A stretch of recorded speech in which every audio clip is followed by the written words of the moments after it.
నిలబెట్టుకుంటారు అన్న నమ్మకము మీరు ప్రజలకు ఎక్కడ ఇస్తున్నారు?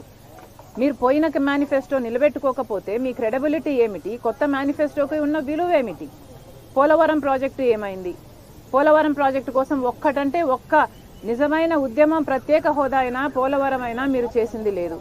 పోనీ అమరావతి అయినా, పోనీ క్యాపిటల్ సిటీస్ అయినా 3 అన్నారు. 3 ఒక్కటైనా కట్టారా? కనీసం ఈరోజు ప్రజలు తలెత్తుకొని చెప్పుకునేటట్టు ఒక క్యాపిటల్ సిటీ కూడా ఆంధ్ర రాష్ట్ర ప్రజలకు లేదు అంటే ఇది అవమానం కాదా? పోయిన మేనిఫెస్టోలో మీరు పెట్టిన అంశాలు పూర్తి మద్యపాన నిషేధం. మరి పూర్తి మద్యపాన నిషేధం మీరు ఎందుకు చేయలేదు? పూర్తి మద్యపాన నిషేధం చేయకపోతే మేము ఎలక్షన్లో కూడా ఓట్లు అడగము మళ్ళీ నెక్స్ట్ టైం వచ్చి అని చెప్పిన మీరు మేనిఫెస్టోలో పెడుతున్నాం మేము అని చెప్పి, మేనిఫెస్టో అంటే మాకు బైబిల్తో సమానము, ఖురాన్తో సమానము, భగవద్గీతతో సమానము అని చెప్పిన మీరు ఈరోజు మేనిఫెస్టోలో మీరు చెప్పిన మాట నిలబెట్టుకోకపోగా ఇప్పుడు మళ్ళీ కొత్త మేనిఫెస్టో రిలీజ్ చేస్తుంటే, మరి పాత మేనిఫెస్టోకు మీరు విలువ ఇవ్వకపోతే మీ కొత్త మేనిఫెస్టోకు ప్రజలు ఎందుకు విలువ ఇవ్వాలి అని కాంగ్రెస్ పార్టీ ప్రశ్నిస్తుంది. పూర్తి మద్యపాన నిషేధం అని చెప్పి మద్యపాన నిషేధం చెయ్యకపోగా ప్రపంచంలో ఎక్కడా లేని విధంగా ఎవరూ అమ్మని బ్రాండ్లు మీరు మాత్రమే తయారు చేసి నాసిరకం మందు అమ్మి కల్తీ మందుతో, కల్తీ సారాతో ఈరోజు ఎంతమంది ప్రజలు నష్టపోతున్నారు, వాళ్ళ హెల్త్ ఎఫెక్ట్ అవుతుంది. మన రాష్ట్రంలో 25% మంది ఎక్కువ ఈ మద్యం తాగి లివరు, కిడ్నీలు చెడిపోయి చచ్చిపోతున్నారు. మరి వీటన్నిటికీ ఎవరు సమాధానం చెప్పాలి? పూర్తి మద్యపాన నిషేధం అని చెప్పిన మీరే, మీ సర్కారే ఈరోజు మద్యం అమ్మే స్థాయికి దిగజారింది అంటే మరి మీకైనా, మీ మేనిఫెస్టోకైనా ఏమి క్రెడిబిలిటీ ఉంది అని కాంగ్రెస్ పార్టీ ప్రశ్నిస్తుంది. ఈరోజు జాబ్ క్యాలెండర్ గురించి పోయిన మేనిఫెస్టోలో మీరు చెప్పిన అంశము ప్రతి జనవరిలో సంక్రాంతి ఎలా వస్తుందో జాబ్ క్యాలెండర్ కూడా అలా వస్తుంది అని మీరు చెప్పారు 5 సంవత్సరాల క్రితం. మరి దాని మాట ఏమిటి? జాబ్ క్యాలెండర్ ఒక్కటి కూడా 5 సంవత్సరాలు గడిచింది, 5 సంక్రాంతులు గడిచాయి, కానీ జాబ్ క్యాలెండర్ మాత్రం ఒక్కటి కూడా రాలేదు. మరి మీరు ఏం సమాధానం చెప్తారు? 2,30,000 ఉద్యోగాలు ప్రభుత్వ శాఖల్లో ఖాళీగా ఉన్నాయని మీరే చెప్పారు 5 సంవత్సరాల క్రితం. ఆ ప్రభుత్వ శాఖల్లో ఉన్న ఉద్యోగాలను మీరు ఇప్పటికీ భర్తీ చేయలేదు. ఆ ప్రభుత్వ శాఖల్లో ఈ రోజు వరకు కూడా అవే ఉద్యోగాలు, 2,25,000 ఉద్యోగాలు ఇంకా ఖాళీగానే ఉన్నాయి. మరి దానికైతే ఏమిటి? మరి బిడ్డలకు ఉద్యోగాలు ఎందుకు ఇవ్వటం లేదు? మీ కార్యకర్తలకు మాత్రం వాలంటరీ ఉద్యోగాలు ఇచ్చి అవి ప్రభుత్వ ఉద్యోగాలుగా చూపించి మభ్యపెట్టే ప్రయత్నం చేస్తున్నారు అంటే ఇంతకంటే దిగజారుడు రాజకీయం ఇంకొకటి ఉందా? డిఎస్సి నోటిఫికేషన్లు మీరే చెప్పారు 23,000 టీచర్ ఉద్యోగాలు ఖాళీగా ఉన్నాయి. మరి 7,000కే ఎందుకు ఇస్తున్నావు చంద్రబాబు, సిగ్గులేదా అని మీరు తిట్టిన రోజు ఉంది 5 సంవత్సరాల క్రితం. మరి అదే టీచర్ ఉద్యోగాలు 23,000 ఉద్యోగాలు ఈ రోజు వరకు కూడా ఖాళీగా ఉన్నాయి. మరి మీరు ఎందుకు భర్తీ చేయలేదు 5 సంవత్సరాలుగా? ఇప్పుడు ఎలక్షన్లకు 2 నెలలు ఉందనంగా మీరు 6,000 డిఎస్సి టీచర్ ఉద్యోగాలతో ఒక దగా డిఎస్సి ఇచ్చారు. మరి ఇది బిడ్డలను మోసం చేయడం కాదా? దీనికి ఏం సమాధానం చెప్తారు? మీ మేనిఫెస్టోలో పోయినసారి మీరే విలువ ఇవ్వకపోతే మీరు పెట్టిన అంశాలకు మీ కొత్త మేనిఫెస్టోకి ఏ విలువ ఉంటుంది, మీరు ఏ క్రెడిబిలిటీ ఉంటుంది అని కాంగ్రెస్ పార్టీ ప్రశ్నిస్తుంది. రాజశేఖర రెడ్డి గారు తలపెట్టిన జలయజ్ఞం ప్రాజెక్టులు, ఆంధ్ర రాష్ట్రంలో 54 ప్రాజెక్టును రాజశేఖర రెడ్డి గారు తలపెట్టారు. దాంట్లో 12 ప్రాజెక్టులను రాజశేఖర రెడ్డి గారే పూర్తి చేశారు. మిగిలినవి 42 ప్రాజెక్టులు అని మీరే 5 సంవత్సరాల క్రితము నవరత్నాలలో భాగంగా అన్ని ప్రాజెక్టులను పూర్తి చేస్తాము, 1,40,000 కోట్ల రూపాయలు అంచనాతో రాజశేఖర రెడ్డి గారి జలయజ్ఞాన్ని పూర్తి చేస్తామని మీ మేనిఫెస్టోలో మీరు పెట్టారు 5 సంవత్సరాల క్రితం. మరి ఈ 5 ఏళ్లలో ఎన్ని ప్రాజెక్టులు పూర్తి చేశారు? కనీసం సగం చేశారా, 10 చేశారా, 5 చేశారా అంటే ఏదీ చేయకుండా పోయింది. మరి మీ మేనిఫెస్టోలో 1,40,000 కోట్ల రూపాయలు మీరు అంచనాలు వేసి కూడా మేము పూర్తి చేస్తామని చెప్పి కూడా మీరు కేటాయించింది ఎంత అండి? కేవలం 30,000 కోట్ల రూపాయలు కేటాయించారు. మరి ప్రాజెక్టులు ఎలా పూర్తయితాయి? రాజశేఖర రెడ్డి గారు 90%, 80%, 70%, 50% పూర్తి చేసిన ప్రాజెక్టులను కూడా మీరు పూర్తి చేయలేకపోయారు అంటే మరి మీ మేనిఫెస్టోకి ఏ విలువ ఉంది? పోయిన మేనిఫెస్టోలో మీరు చెప్పిన మాట మీరే నిలబెట్టుకోకపోతే ఈ మేనిఫెస్టోలో మిమ్మల్ని ఎందుకు ప్రజలు నమ్మాలి అని కాంగ్రెస్ పార్టీ ప్రశ్నిస్తుంది. పోయిన మేనిఫెస్టోలో ఇదే వైసీపీ ప్రభుత్వం, ఇదే వైసీపీ పార్టీ, జగన్మోహన్ రెడ్డి గారు చెప్పిన విషయము 3,000 కోట్ల రూపాయలు ధర స్థిరీకరణ నిధి కోసం రైతులకి ప్రతి సంవత్సరము పక్కన పెడతాము, దాంట్లో నుంచి మద్దతు ధర వచ్చేటట్టు ప్రతి రైతుకి మేము అండగా నిలబడతాము అని మీరు పోయిన మేనిఫెస్టోలో మాటిచ్చారు. మరి దానికత ఏమిటి? ఎప్పుడు ఏ సంవత్సరం మీరు 3,000 కోట్లు ధర స్థిరీకరణ నిధి కోసం పక్కన పెట్టారు? మరి మీరు ఒక్క సంవత్సరం కూడా పక్కన పెట్టకుండా ఇప్పుడు కొత్త మేనిఫెస్టో రిలీజ్ చేస్తే మీ పాత మేనిఫెస్టోకు విలువేమిటి, మీ మాటకు విలువేమిటి? అలాగే 4,000 కోట్లతో పంట నష్టపరిహారం కోసం పక్కన పెడతామన్నారు ప్రతి సంవత్సరం. ఒక్క సంవత్సరం అయినా మీరు పక్కన పెట్టారా? ఒక సంవత్సరం అయినా మీరు పంట నష్టపోతే ఇదిగో పంట నష్టపోయారు అని రైతులకు మీరు ఏమైనా డబ్బులు ఇచ్చారా? కనీసం రాజశేఖర రెడ్డి గారు ఇచ్చిన డ్రిప్ సబ్సిడీ కూడా ఇప్పుడు లేకుండా మీరు ఎత్తేశారు అంటే మరి మీరు ప్రజలకు ఏం సమాధానం ఇస్తారు? ఇలా 1 కాదు 2 కాదు, మీ పోయిన మేనిఫెస్టోలోనే ఏ సమాధానము ఇవ్వలేక పరిస్థితి మీకుంది. మీరే నిలబెట్టుకోలేని పరిస్థితి మీకుంది. మరి అలాంటప్పుడు మీ కొత్త మేనిఫెస్టోకి ఏవి విలువ ఉంటుంది? ఈ మేనిఫెస్టో ఎందుకండి చెత్తపుట్టలో పడేయండి. Thank you. మేడం అంటే మీరు పొన్నవాళ్ళు సుధాకర్ రెడ్డిపై వ్యాఖ్యలు చేశారు, ఆయన కూడా కౌంటర్ ఇచ్చారు. మీరు అంటే రాజకీయ లబ్ధి కోసం మాట్లాడుతున్నారు, అన్ని అవాస్తవాలే అతను అంటున్నారు. దానికి కేటీ లక్ష్మణ్ కూడా ఇచ్చారు మేడం, దానికి సంబంధించి అట్లాంటిది ఏమి పిటిషన్ వచ్చినట్లేదు. అయినా ఇన్వెస్టిగేషన్ దాంట్లో బయట దొరికి ఉండదు. అంటే ఒకరి ప్రోద్బలంతో ఒకటి ప్రజలైస్తుంటో ఛార్జ్ షీట్ లో పేర్లు యాడ్ చేయడం అనేటువంటిది ఉండదు అని చెప్పి రాజశేఖర రెడ్డి గారి కేసు దర్యాప్తు చేసినటువంటి సిబిఐ జేడి లక్ష్మీనారాయణ గారు చెప్పారు. ఇవంతా బూమరాంగ్ ఇప్పుడు మీరు గమనించాల్సిన విషయం ఏమిటంటే జేడి లక్ష్మీనారాయణ గారు ఇప్పుడు ఒక వేరే పార్టీ పెట్టుకున్న వాళ్ళు. అప్పుడు ఆయన చేసిన పనికి ఇప్పుడు ఆయన మాట్లాడుతున్న మాటలకి తేడా ఉంది. ఎందుకంటే అప్పుడు ఒక పొజిషన్లో సిబిఐ ఆఫీసర్గా ఉన్నాడు, ఇప్పుడు ఆయన రాజకీయ పార్టీకి అధినేతగా ఉన్నాడు. కాబట్టి in the light of the given situation ఎలక్షన్ల నేపథ్యంలో ఆయన చేసిన కమెంట్ రాజకీయం కూడా అయ్యుండొచ్చు. I'm just saying that this is not right. ఆయన అప్పటి పదవిని ఇప్పుడు అడ్డు పెట్టుకొని మాట్లాడడం, అది కూడా ఒక రాజకీయ పార్టీ అధినేతగా మాట్లాడడం తగదు. కనుక నేను పర్సనల్గా I'm not going to give any value or credit to the statement he made. ఇది పక్కన పెడితే మీరు చెప్పిన పొన్నవోలు సుధాకర్ గారు అసలు ఈయన ఏం లాయర్ అండి? ఈయన ప్రత్యర్థి చేస్తున్న ఆరోపణ తప్పు అని నిరూపించాల్సింది పోయి నేను చేస్తున్నది ఆరోపణ, నేను చెప్తున్నది నిజము అని నేను చెప్పడమే కాకుండా ఆయన ప్రెస్ మీట్ పెట్టి ఆయనే భుజాలు దడుముకుంటూ నేను చెప్పింది నిజమని ఆయనే చెప్తున్నాడు. ఈయనేమి లాయర్ అని అడుగుతున్నాం. ఒక మహిళ అన్న సంస్కారం లేదు, మాట్లాడుతున్నది రాజశేఖర్ రెడ్డి గారి బిడ్డ గురించి అన్న సోయి లేదు, కాంగ్రెస్ పార్టీ అధ్యక్షురాలు గురించి అన్న స్పృహ లేదు. ఏకవచనముతో నన్ను సంబోధిస్తూ ఊగిపోతూ ఆయనకున్న టాలెంటు స్వామి భక్తి, జగన్ భక్తి అని నిరూపించుకున్నాడు. అంతకు మించి ఆ ప్రెస్ మీట్లో నాకు ఇంకేమీ అర్థం కాలేదు. ఇక్కడ ముఖ్యమైన విషయం గమనించాల్సింది ఏమిటి అంటే నిజానికి సిబిఐ ఎఫ్ఐఆర్లో కూడా రాజశేఖర్ రెడ్డి గారి పేరును చేర్చలేదు. చేర్చకపోతే ఇదే పొన్నువోలు సుధాకర్ రెడ్డి గారు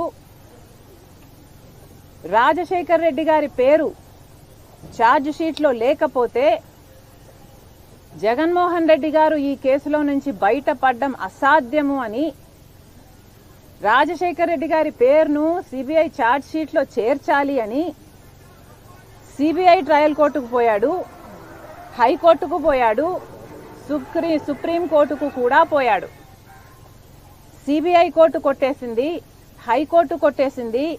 ఆ తర్వాత సుప్రీం కోర్టులో ఏది ఎంక్వైరీలో ఏది చేస్తారో అది చేయనియండి, చేసే ప్రక్రియను బట్టి తర్వాత నిర్ణయం తీసుకుందాము అని సుప్రీంకోర్టు చెప్పింది. ఈ హోల్ ప్రాసెస్లో ఇక్కడ గమనించాల్సిన విషయం ఏమిటంటే సుధాకర్ రెడ్డి గారు, నాకు రాజశేఖర్ రెడ్డి గారు అంటే అపారమైన గౌరవం అని చెప్పుకుంటున్న ఈ సుధాకర్ రెడ్డి గారు అదే నిజమైతే మరి మీరు రాజశేఖర్ రెడ్డి గారి పేరును సిబిఐ ఛార్జ్ షీట్లో చేర్చాలి అని అన్ని కోర్టుల చుట్టూ ఎందుకు తిరిగారు? ఎవరైనా ఒక అభిమాన నాయకుడు అంటే ఆయన పేరుకు గౌరవం ఇచ్చి ఆయనను కాపాడాలనుకుంటారు, ఆయన రెప్యుటేషన్ని కాపాడాలనుకుంటారు. కానీ మీరేమిటండి, మీకు అపారమైన గౌరవం ఉంది అని ఒక చెప్తూనే అన్ని కోర్టుల చుట్టూ మీ నాయకుడిని పేరుని సిబిఐ ఛార్జ్ షీట్లో పెట్టాలి అని మీరు తిరిగారు. ఎందుకు అని అడుగుతున్నాం. ఇక్కడ ఇదంతా పాయింట్ కాదు. ఇక్కడ మోస్ట్ ఇంపార్టెంట్ పాయింట్ ఏమిటి అంటే, జగన్మోహన్ రెడ్డి గారే ఒక పాయింట్ని రుజువు చేస్తున్నారు. ఏ పాయింట్ అంటే, రాజశేఖర్ రెడ్డి గారి పేరుని జగన్మోహన్ రెడ్డి గారు ఆదేశాల మేరకే సిబిఐ ఛార్జ్ షీట్లో సుధాకర్ రెడ్డి పెట్టే ప్రయత్నం చేశారు కాబట్టి అన్ని పిటిషన్లు వేశారు అన్న విషయం జగన్మోహన్ రెడ్డి గారు నిరూపిస్తున్నారు. ఎందుకంటే జగన్మోహన్ రెడ్డి గారు సుధాకర్ రెడ్డి గారికి ఈ పదవి ఇయ్యకపోయి ఉంటే జగన్మోహన్ రెడ్డికి సుధాకర్ రెడ్డి గారికి సంబంధం ఉంది అని ఎవరూ నిరూపించలేరు. కానీ ఇక్కడ ఏం జరిగింది అంటే, జగన్మోహన్ రెడ్డి గారు బయటపడాలి అంటే రాజశేఖర్ రెడ్డి గారి పేరును కూడా ఛార్జ్ షీట్లో చేర్చాలి అన్న ఉద్దేశము వీళ్ళందరికీ ఉంది కాబట్టి, జగన్ రెడ్డి అండ్ టీంకు ఉంది కాబట్టి ఈరోజు ఇది జరిగింది. కాబట్టే అందుకు ప్రతిఫలంగా అడిషనల్ అడ్వకేట్ జనరల్ పదవిని సుధాకర్ రెడ్డికి ఇవ్వటం జరిగింది అని నేను ఆరోపించటం లేదు.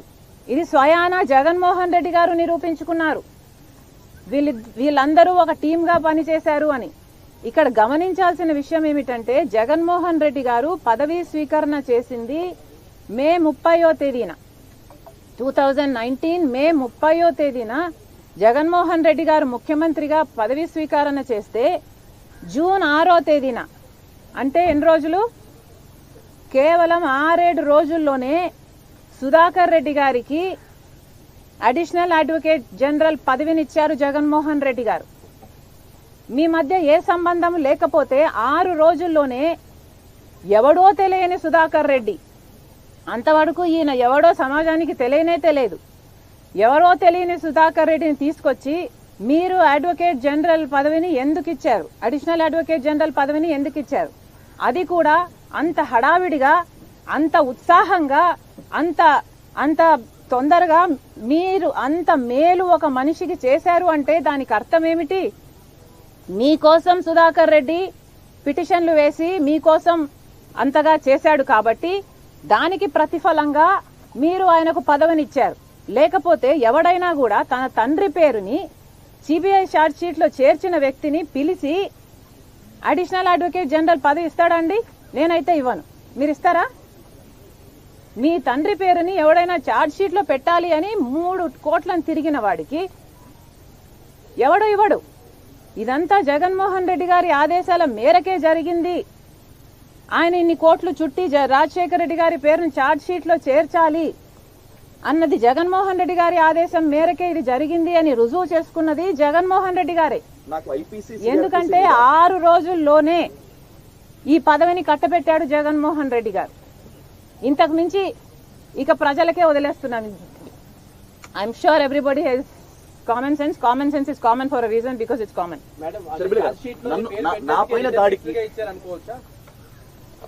మళ్ళీ one of you please. Charge sheet లోని వైఎస్ఆర్ పేరు పెట్టినందుకే ముఖ్యమంత్రి గారు అక్కడికి ఈ పదవి రిటర్న్ గిఫ్ట్ గా ఇచ్చారనుకోవచ్చు. అనుకోవడం కాదండి, అది quid pro quo. This is the quid pro quo. Rajasekhar Reddy, Jaganmohan Reddy గారి ఆదేశాల మేరకే సుధాకర్ రెడ్డి 3 పిటిషన్లు 3 డిఫరెంట్ కోర్ట్స్ లో వేశాడు. కాబట్టే జగన్మోహన్ రెడ్డి గారు 6 రోజుల్లోనే ఆయనకు ఆ పదవి ఇచ్చాడు అన్నది ఎవిడెంట్ అండి. ఇది క్విడ్ ప్రోకో. ఇది నేను చెప్తే కాదండి, మీరు డేట్లు చూసుకొని మీరు if you connect the dots ఎవరికైనా అర్థమైపోతుంది. బై కంటిన్యూయింగ్ దట్, నాకు ఐపీసీ మీద సిఆర్పిసి మీద నాకు కమాండ్ ఉంది కాబట్టి, నేను టాలెంటెడ్ ఉన్నటువంటి లాయర్ని కాబట్టి జగన్మోహన్ రెడ్డి గారు నాకు బహుశా పదవి ఇచ్చినొచ్చు. కానీ మీరు చేసినటువంటి కామెంట్స్ లో మొత్తం అంతా రాజకీయ పరంగా కామెంట్స్ ఉన్నాయని చెప్పి ఆయన సవాల్ కూడా విసిరారు. ఏమిటండి ఆయన టాలెంట్? మీరందరూ కూడా చూశారు కదా, ఆయన టాలెంట్ ఊగిపోతూ స్వామి భక్తిని చాటుకోవడం తప్పితే ఆయన టాలెంట్ ఎక్కడ కనిపిస్తుంది? నాకైతే కనిపించలేదు. ఈయన టాలెంట్ అల్లా రాజశేఖర రెడ్డి గారి పేరు సిబిఐ ఛార్జ్ షీట్లో పెట్టాలి అని 3 కోట్ల మీరులో పిటిషన్ వేశాడు. అదే ఈయన టాలెంట్. ఆ టాలెంట్ మెచ్చి అది జగన్మోహన్ రెడ్డి గారి ఆదేశాల మేరకు జరిగింది కాబట్టి ఈయన పిలిచి 6 రోజుల్లోనే, ఈయన ముఖ్యమంత్రి అయిన 6 రోజుల్లోనే సుధాకర్ రెడ్డి గారికి పదవి ఇచ్చారన్నది వాస్తవం. మ్యామ్, నా మీద దాడికి 10 మందిని ఎర్రచందనం స్మగ్లర్లు దించారు అని పవన్ కళ్యాణ్ ఆరోపిస్తున్నారు. ఈ నాకు ఐడియా లేదమ్మా. I can not comment on this because I'm not following. అసలు entire episode CBI episode political motivated. అందులో ఆ విషయాలు శర్మ గారికి తెలియదా? మొత్తం కలిసి ఒక కాన్స్పిరసీగా చేసిన ఇష్యూ కదా. I don't want to get into all that. Jaganmohan Reddy గారు పులివెందల వేదికగా కొన్ని కమెంట్లు చేశాడు. రాజశేఖర్ రెడ్డి గారి పేరును సిబిఐ ఛార్జ్ షీట్ లో చేర్చింది కాంగ్రెస్ పార్టీ అని చెప్పాడు కాబట్టే నేను కౌంటర్ ఇచ్చాను. Okay, thank you very much. Thank you guys. Thank you. Oh yeah one thing.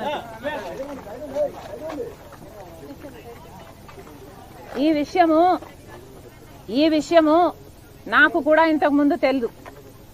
ఈ మధ్య కాలంలోనే ఉండవల్లి గారిని కలిసినప్పుడు ఈ విషయం నాకు చెప్పడం జరిగింది. ఉండవల్లి గారి పేరు పెడితే బాధ కలిగించి మేము రాజీనామా చేసాం అని చెప్పి ఇప్పుడు రాజశేఖర రెడ్డి ఎంక్వైరీ కట్టమన్నారు. జగన్ ఎమ్మెల్యేలు చేస్తున్నటువంటి వాదన. రాజశేఖర రెడ్డి అత్యంత సన్నిహితులుగా ఉన్నటువంటి మీకు బాధ కలిగించలేదా? ఎవరు చేశారు రాజశేఖర రెడ్డిని ముద్దాయి? జగన్మోహన్ రెడ్డి చేశాడు. చెప్పండి, ఎవరు చేశారు ముద్దాయి? ఎఫ్ఐఆర్ లో పేరు పెట్టారు అన్న దాని మీద అంత బాధ వచ్చిన వాళ్ళు డైరెక్ట్ గా కోర్టుకు వెళ్లి ముద్దాయి ఇక్కడ కోర్టు ఒప్పుకోకపోతే సుప్రీంకోర్టు లెవెల్ నుంచి తీసుకొచ్చి రాజశేఖర రెడ్డి ప్రథమ ముద్దాయి చేయండి, ఆయన మంత్రివర్గం అందరూ కలిసి చేశారు తప్పిది నాకేంటి సంబంధం అని. ఓకే, ప్లీజ్ అడిషనల్ క్లారిఫికేషన్ కోసం ప్లీజ్ ఆస్క్ ఉండవల్లి గారు. One important thing about Rayalaseema, ఈ ప్రత్యర్థులు జగన్మోహన్ రెడ్డి టార్గెట్ చేస్తూ మాట్లాడుతున్నటువంటి అన్ని ప్రసంగాల్లో, కొన్ని ప్రసంగాల్లో రాయలసీమ కల్చర్ విపరీతంగా పెరిగిపోతుంది అంటూ కొంత డీటెయిల్ చేసేటువంటి ప్రయత్నం జరుగుతుంది. రాయలసీమ కల్చర్ అంటే, ఎస్పెషల్లీ కడప పులివెందుల కల్చర్ అంటే అరాచకాలు సృష్టించడమేనా ప్రత్యర్థులు ఆరోపిస్తున్నట్టు, మిగతా వారంతా ఆరోపిస్తున్నట్టు? మీరందరూ గమనించాల్సిన విషయం ఏమిటంటే, రాయలసీమలో ఇంతకు ముందు పరిస్థితులు ఎలా ఉన్నా కానీ రాజశేఖర్ రెడ్డి గారు, వివేకానంద రెడ్డి గారు లాంటి నాయకులు ఇమర్జ్ అయిన తర్వాత రాయలసీమ కల్చరు ఫ్యాక్షన్ కల్చర్ కాదు అని రాజశేఖర్ రెడ్డి గారు తన సొంత తండ్రిని చంపిన వాళ్ళను సైతం